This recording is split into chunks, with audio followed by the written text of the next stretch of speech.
Yung matagal mong hinintay, simula 29 years nang pinanganak ka, nasa squatter ka na, o sa'yo na yung model unit.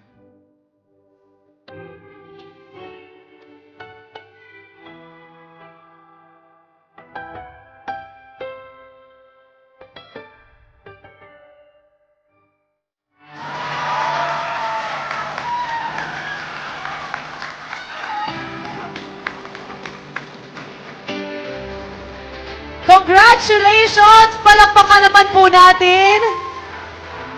Hindi po natin maipaliwanag ang kanya pong galak.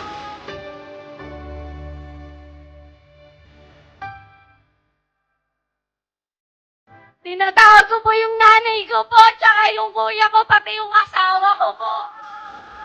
Hindi makapunta po kasi nahihilap.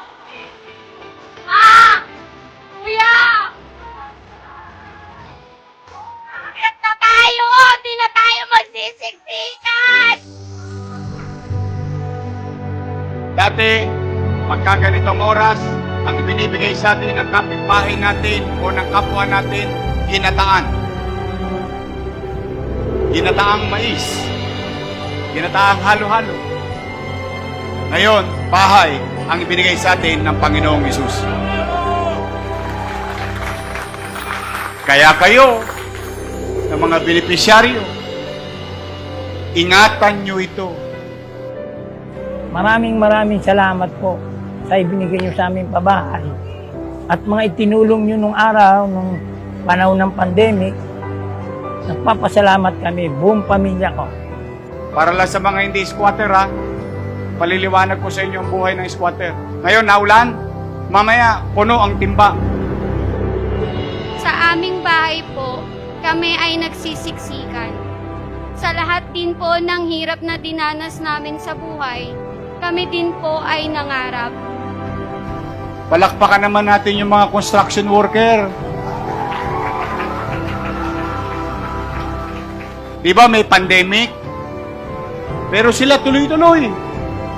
Although nakapagbigay tayo ng trabaho para sa kanila, pero yung dedikasyon nilang matapos sa lalong madaling panahon upang matuldukan na at magkaroon na ng kapanatagan ang tao na may sarili na siyang masisilungan katulad ngayon.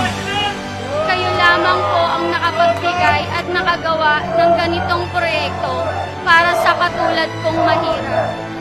Kaya ngayon, sobra pong saya para sa aking pamilya dahil hindi na po namin mararanasan ng walang kusina, magsisiksikan sa loob ng aming pamamahay, walang sariling palikuran at hindi na rin po kami matatawag na squatter.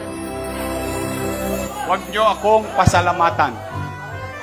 Ako'y naging tulay lamang upang kayo'y makatawid sa kabilang ilog.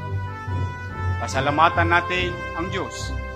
Naman ang hirap o pagsubok sa buhay natin, hindi niya tayo pinabayaan.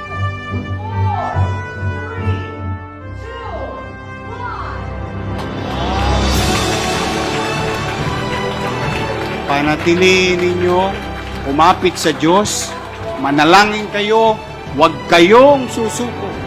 Tapos, pagkatapos yung manalangin, humingi ng tawad, humingi ng blessing, umayod tayo, magpursige tayo.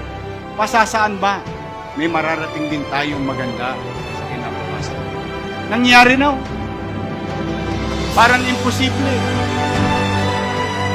Sino mag-aakala na yung isang bata dati nangangarap lang na magkaroon ng sariling bahay dahil squatter sa parola ay siyang pwedeng makapagbigay ng bahay at pagkakataong magkaroon ng bahay ang isang tao. Mapaglaro ang tadhana. Sana ngayon ay binigyan kayo ng ngiti ng Panginoong Diyos. Ngayon, ipinakita sa inyo ng Diyos na merong pag-asa.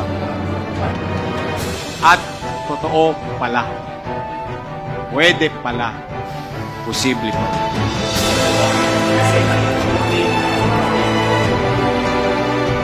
Kita ninyo, Tayo'y pinagpapala. May blessing pa ng ulan.